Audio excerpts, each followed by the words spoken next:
Hello students, my name is Sumit Kumar Chauhan. जैसे कि आप जानते हैं हमारे ओ लेवल की क्लासेस चल रही हैं। अभी हमारे ओ लेवल का फोर्थ पेपर जो कि आईओटी है उसकी क्लासेस चल रही हैं। हमारा जो पहला टॉपिक चल रहा है या मैं कहूँ जो हमारा पहला चैप्टर चल रहा है वो है इंट्रोडक्शन टू आईओटी, जिसमें हमने आईओटी के बारे में जाना, उससे रिलेटेड कैरेक्टरिस्टिक्स के बारे में जाना और बिल्डिंग ब्लॉक ऑफ आईओटी के बारे में जाना। इसी चीज़ को आगे कंटिन्यू करते हैं और आज कुछ नए टॉपिक्स के बारे में हम डिस्कस करते हैं, जिसमें से आज का जो हमारा पहला टॉपिक है वो है हमारा various technologies making up IoT ecosystem.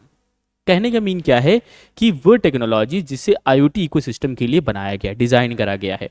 Okay, तो बस वही चीज आपसे बस यहाँ पे मेंशन कर रहा है कि आईओटी इकोसिस्टम सिस्टम को डेवलप करने में वेरियस टेक्नोलॉजी का उपयोग किया जाता है। जो भी हम आईओटी इकोसिस्टम आज के टाइम पे देख रहे हैं या जो भी आईओटी डिवाइसेस आज के टाइम पे देख रहे हैं, उन आईओटी डिवाइस को डेवलप करने के लिए कुछ टेक्नोलॉजीज को बनाया गया है। अब वो कौन कौन से टेक्नोलॉजीज हैं, तो अगर देखें तो सबसे पहले आता है wireless sensor network. Wireless sensor network को क्रिएट करा गया है। Cloud computing, big data analytics, embedded systems and communication protocol, ऐसे सिस्टम्स को यहाँ पे मैं कहूँ ऐसी टेक्नोलॉजीज को यहाँ पे डेवलप करा गया आईओटी सिस्टम में। तो एक एक करके हम देखते चलते हैं और समझते चलते हैं कि ये जो टेक्नोलॉजी डेवलप करा गया है आईओटी इकोसिस्टम के लिए वो क्या क्या है।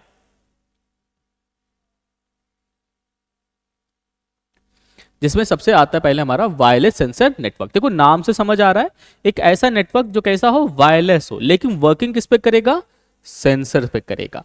नाम से समझ आ रहा है, तो वही वही से आपसे कह रहा है कि wireless sensor distributed independent sensor device का एक वायरलेस नेटवर्क है जिसका उपयोग फिजिकल या इन्वायरमेंटल कंडीशन के मॉनिटर के लिए किया जाता है। ओके, जैसे कि सेंसर मैंने आपको बताया था, सेंसर क्या कहता है, किसी भी एनवायरनमेंट से या फिजिकल प्लेस से डेटा को कलेक्ट करता है, प्रोसेसर के पास भेजता है। ओके, लेकिन आप ये सोच के देखिए, मान लीजिए आपका जो कैमरा है, डिजिटल कैमरा हमारा होता है, जब हम कहें स्मार्ट कैमरा हमारा जो है, ओके, तो ये तो चलो इसके अंदर सेंसर लगा है। अब सेंसर कोई भी हो सकता है, मान लो जैसे मोशन सेंसर लगा है इसके अंदर, तो कोई भी चीज़ जो मोशन कर रही होगी, एक्टिविटी कर रही होगी, उसे कैप्चर कर रहा है। लेकिन वो चीज़ मेरे तक कैसे आ रहा है, वो जो सेंसर है वो चीज़ जो कैच कर रहा है वो मेरे तक कैसे पहुंचा दे रहा है। ओके, तो ये जो प्रोसेस हो रहा है या फिर ये जो वर्किंग ये कर रहा है, ये वायरलेस सेंसर नेटवर्क की मदद से काम कर रहा है। इसी में हम अगर आगे बात करें तो फिर आता है हमारा इसी में ही क्लाउड कंप्यूटिंग। अब क्लाउड कंप्यूटिंग क्या है, क्लाउड कंप्यूटिंग हमने पीछे भी पढ़ा था, इसी चीज पे बस आगे है, कुछ चीजें और एक्स्ट्रा बस यहाँ पे जुड़ गई हैं कि क्लाउड कंप्यूटिंग इंटरनेट पर सर्विस के रूप में कंप्यूटिंग रिसोर्सेज की ऑन डिमांड एबिलिटीज है। क्लाउड कंप्यूटिंग मेनली तीन टाइप के होते हैं। कहने का मीन क्या है कि इंटरनेट पे बहुत ऐसी सर्विस है जिसे आप क्लाउड कंप्यूटिंग के माध्यम से परचेज कर सकते हो या फिर अफोर्ड कर सकते हो, ले सकते हो। ठीक, तो तीन टाइप के क्लाउड कंप्यूटिंग होती है जिसे हम इंटरनेट के माध्यम से खरीद सकते हैं, कि क्लाउड कंप्यूटिंग के माध्यम से ले सकते हैं। एक होता है SaaS, मतलब सॉफ्टवेयर एज अ सर्विस, हम सॉफ्टवेयर को रेंट पे ले सकते हैं।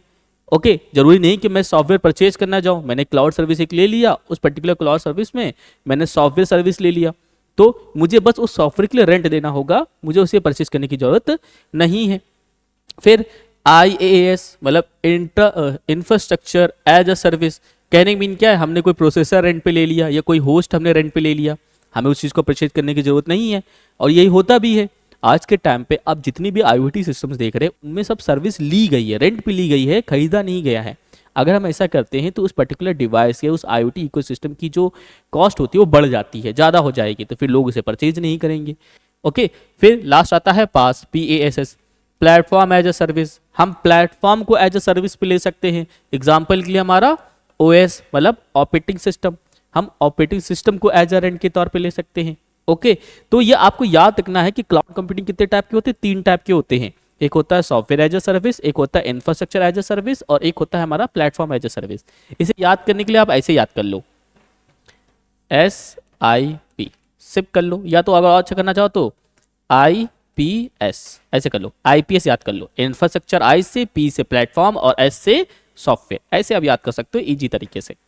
फिर इसी में हम आगे बात करते हैं। फिर आता हमारा big data analytics. Big data analytics, अब ये क्या हो गया, बिग डेटा के बारे में हमने पहले भी डिस्कस किया था, मैंने पहले भी कहा था कि जो भी डेटा जो क्रिएट हो रहा है, कहीं ना कहीं जाके तो स्टोर हो रहा होगा, उस स्टोरिंग डेटा पे कहीं ना कहीं हम एनालिस कर रहे होंगे, एनालिटिक्स कर रहे होंगे, या फिर हम उसके बिहा पे कोई ना कोई चीज़ प्रोसेसिंग कर रहे होंगे। ओके, तो बिग डेटा एनालिटिक्स क्या है? बिग डेटा का मीन स्ट्रक्चर्ड और अनस्ट्रक्चर्ड डेटा का एक लार्ज सेट और उन डेटा का एनालिस करके प्रॉब्लम्स की प्रेडिक्शन करना और उसके होने से पहले ही फिक्स करना। ओके, आप बिग डेटा को ऐसे समझ लीजिए कि जैसे आज के टाइम में जो भी हम रेवोल्यूशन देख रहे हैं, जैसे हम कीपैड फोन से स्मार्टफोन की तरफ आए हैं, तो ये एक दिन में तो नहीं हुआ होगा। ठीक है, करा क्या क्या है कि जितनी भी इंडस्ट्रियल कंपनी है और जो आपकी मोबाइल कंपनीज हो गई, टेलीकम्युनिकेशन कंपनियां हो गई, ये सब ने क्या किया कि भैया उन्होंने वो डेटा उठाया, उस डेटा को देखा, एनालिस किया, ठीक, उस पर एक तरह से प्रिडिक्शन किया कि अगर हम इस डिवाइस के अंदर ये चेंजमेंट करेंगे तो फिर क्या इनफ फीचर आएगा, जिसके बिहार पे हम आज के टाइम की चीज़ें हम देख रहे हैं। और कैसी चीज़ें बदली हैं ये हमने आपने देखते आ रहे हैं। ओके, पहले स्टडी जब हम लोग करते थे, जैसे स्टडी को देख लीजिए, एजुकेशन को देख लीजिए, तो बोर्ड पे पढ़ाया जाता था, बोर्ड से करके फिर टीवी आया, टीवी से हट के हमारा स्मार्ट पैनल आ गया, अब स्मार्ट पैनल पे हम लोग पढ़ा रहे हैं। ओके, इसी तरीके से स्टडी जो हम लोग जब कहीं पे भी स्टडी करने जाना होता था तो कॉलेज हो गया, यूनिवर्सिटी जाना पड़ता था, मतलब फिजिकल तौर पे जाना पड़ता था। लेकिन अब कैसा हो चुका है, ऑनलाइन बैठे हैं, आराम से घर में बैठ के ऑनलाइन क्लासेस ले रहे हैं। ओके, तो ये जो रेवोल्यूशन जो देख रहे हैं हम, ये चीज़ें जो बदल रही हैं, ये ऐसे नहीं हो रहा है। ये कैसे किया जा रहा है? बिग डेटा एनालिटिक्स के माध्यम से करा जा रहा है। जो डेटा जनरेट हो रहा है उस डेटा को देखना, समझना और उसके बिहाफ पे डिसीजन मेक करना। ओके, फिर इसे में हम बात करते हैं आगे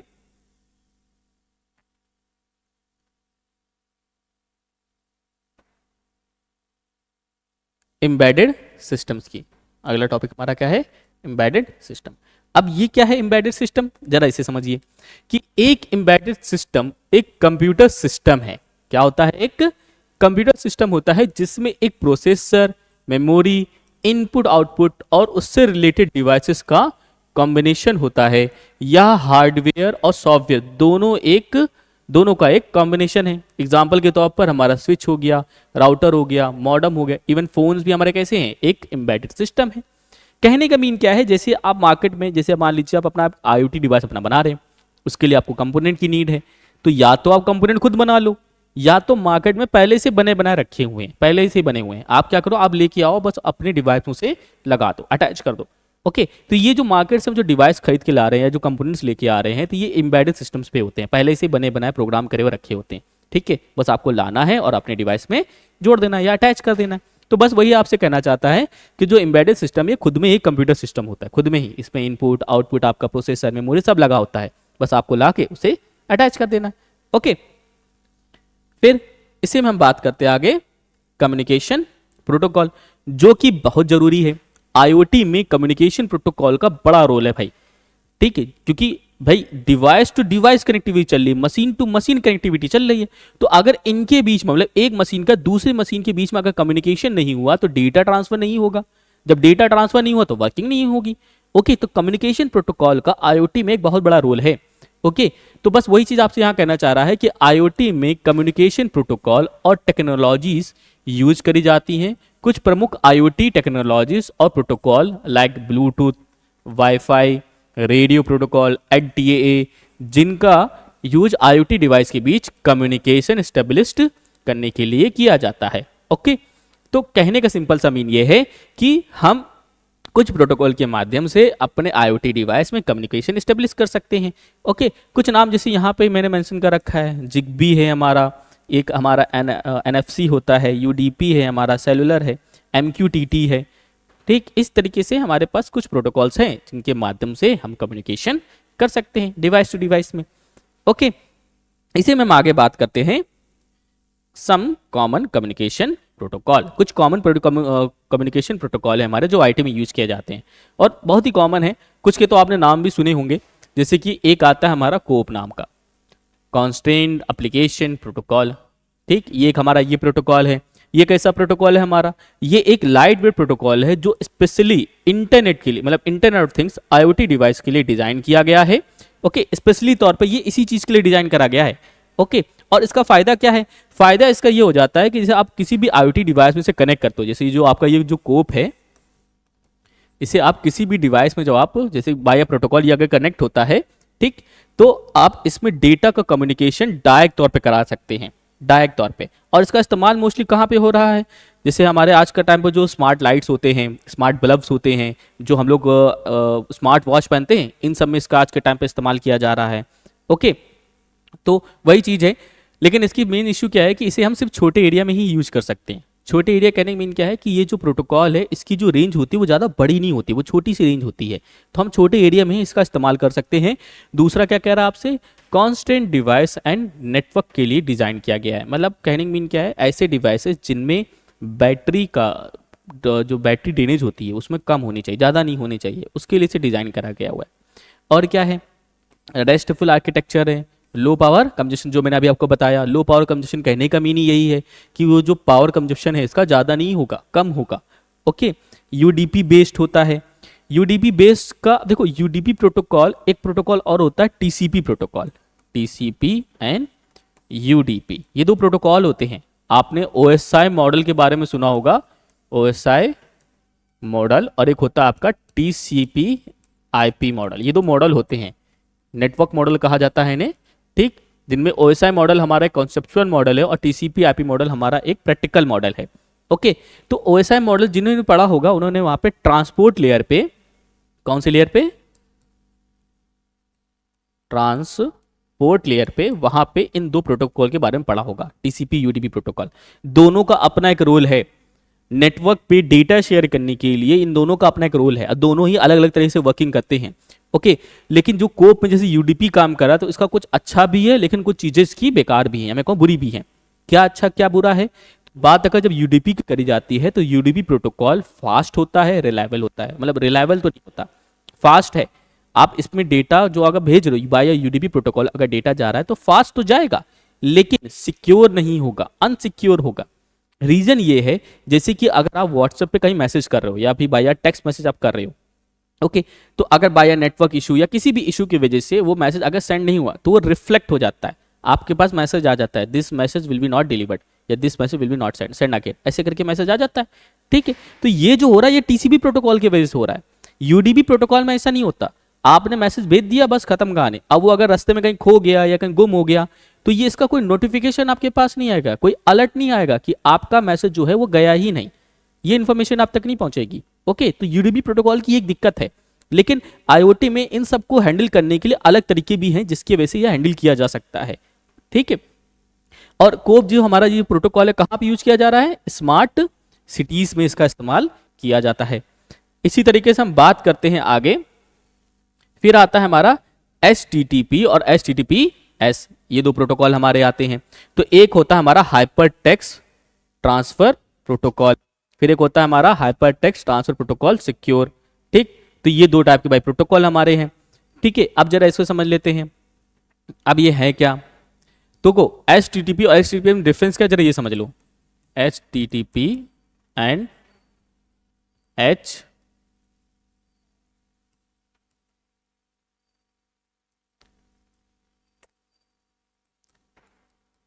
HTTPS, इनमें क्या डिफरेंस है समझना। जैसे कि अगर मैं कोई भी वेबसाइट या कोई भी मेरा डेटा, बेसिकली देखा जाए तो HTTP का इस्तेमाल वेब कम्युनिकेशन के लिए किया जाता है, वेबसाइट कम्युनिकेशन के लिए। ठीक है, तो जितनी भी आज के टाइम की जो वेबसाइट्स हैं, जितनी भी जो आज के टाइम की जितनी भी वेबसाइट्स हैं, अगर वो इस प्रोटोकॉल पे चल रही हैं, HTTP प्रोटोकॉल पे, तो वो सिक्योर नहीं है।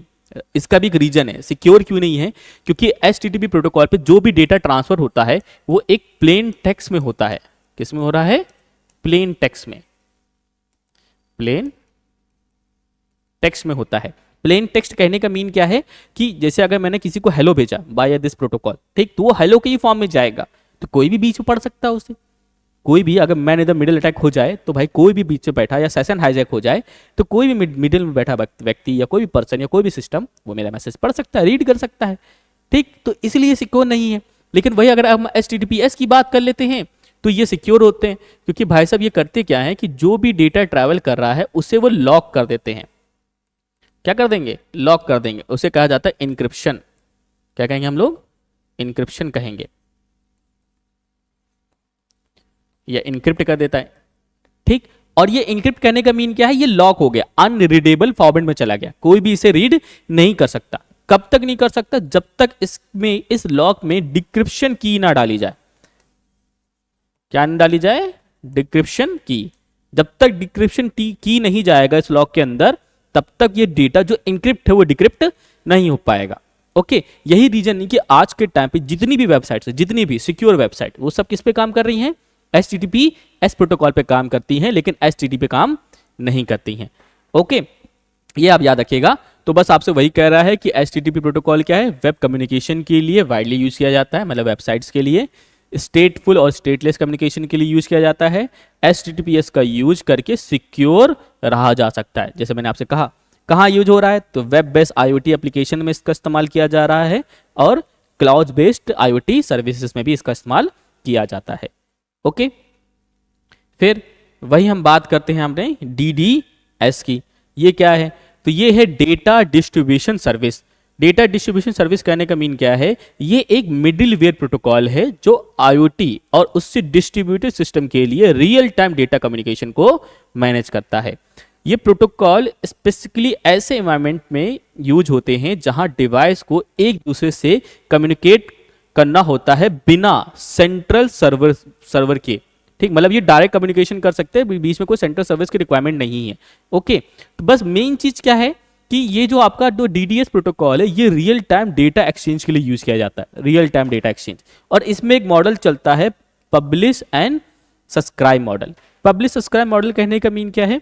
जैसे यूट्यूब है, आप यूट्यूब समझिएगा कि मैं एक क्रिएटर हूं, मैं बनाता हूं, ठीक है, तो मैं पब्लिश हो गया। ठीक, जैसे मेरी वीडियो आ रही है तो मैं पब्लिश हो गया।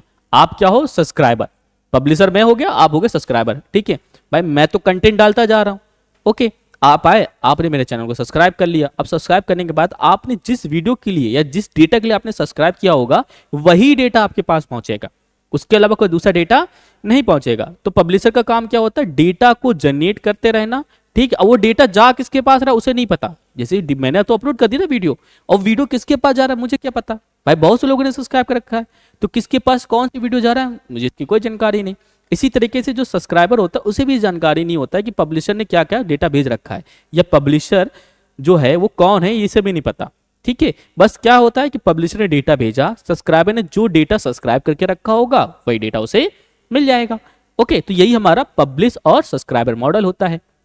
ठीक है, रियल टाइम के रिक्वायरमेंट्स वाले कॉम्प्लेक्स सिस्टम के लिए ये सुटेबल है। जैसे कोई भी अगर रियल टाइम डेटा जो जनरेट हो रहा है, कंटिन्यू डेटा जनरेट होता जा रहा है, तो ऐसे कॉम्प्लेक्स सिस्टम के लिए ये जो हमारा प्रोटोकॉल है या ये जो सर्विस है, ये बहुत सुटेबल है। ठीक, और कहाँ कहाँ पे यूज हो रहा है इसका इस्तेमाल? इंडस्ट्रियल ऑटोमेशन में हो रहा है, और हमारे हेल्थ केयर सिस्टम में इसका इस्तेमाल होता है। ओके, फिर इसी में हम आगे देखते हैं। फिर हमारा आता है IoT system consist of the following components. अब भाई मैं अगर कोई IoT डिवाइस बना रहा हूं या फिर कोई भी IoT सिस्टम क्रिएट कर रहा हूं, तो कुछ तो कंपोनेंट चाहिए ना। ऐसे थोड़ी ना कि हवे में मैंने बना दिया, मैंने बोल दिया ये है IoT सिस्टम, बन गया IoT सिस्टम। नहीं, उसमें कुछ तो ऐसी चीज होनी चाहिए ना जिसके बिहाफ पे मैं बोल सकूं कि ये एक IoT सिस्टम है या एक IoT डिवाइस है। ओके, तो अगला टॉपिक हमारा यही रहेगा, IoT system consist of the following components. ये अगला हमारा टॉपिक रहेगा, जिसमें हम लोग device, resources, controller service, database, web service, analyst components and applications, इन सब के बारे में हम बात करेंगे। आज की क्लास मैं यहीं तक रखता हूँ, ज़्यादा बड़ी वीडियो हम नहीं करना चाहेंगे, सेम एज, क्योंकि भाई हमें चीज़ों को समझना है, अच्छे से हमें रन करना है, और हमें रट्टा नहीं मारना है। रट्टा मार को आपको अभी याद होगा, 5 मिनट फिर भूल जाएंगे। समझ के करिएगा, ये टॉपिक बहुत अच्छा है, बहुत मजेदार टॉपिक होता है IoT। अगर आप IoT को अच्छे से समझेंगे तो अपनी डेली लाइफ में बहुत सी चीज़ें ना आप जब बताओगे कि भाई ये देखो, ये जो डिवाइस जिसे तुम कुछ समझ रहे हो ना, ये एक्चुअल में IoT है, तो बोलने और सुनने में बड़ा मजा आता है। तो जब आप नॉलेजेबल हो जाएंगे इस चीज़ को लेकर, जब आप बताएंगे ना, अपने जब खुद एजुकेट होंगे तो अपने साथ वाले को एजुकेट करेंगे कि बताएंगे देखो ये जिसे तुम स्मार्टफोन कह रहे हो ना, एक्चुअली स्मार्टफोन नहीं, ये एक IoT डिवाइस है, इसमें क्या क्या चीज़ें हैं, इसमें ये सेंसर लगा है, ये सेंसर क्या करता है। जब ये बताएंगे ना, बड़ा नॉलेजेबल थिंग आती है। ओके, तो इसी तरीके से वीडियो देखते जाइएगा, अच्छे से समझिएगा, क्लास अच्छे से लीजिएगा। Thank you.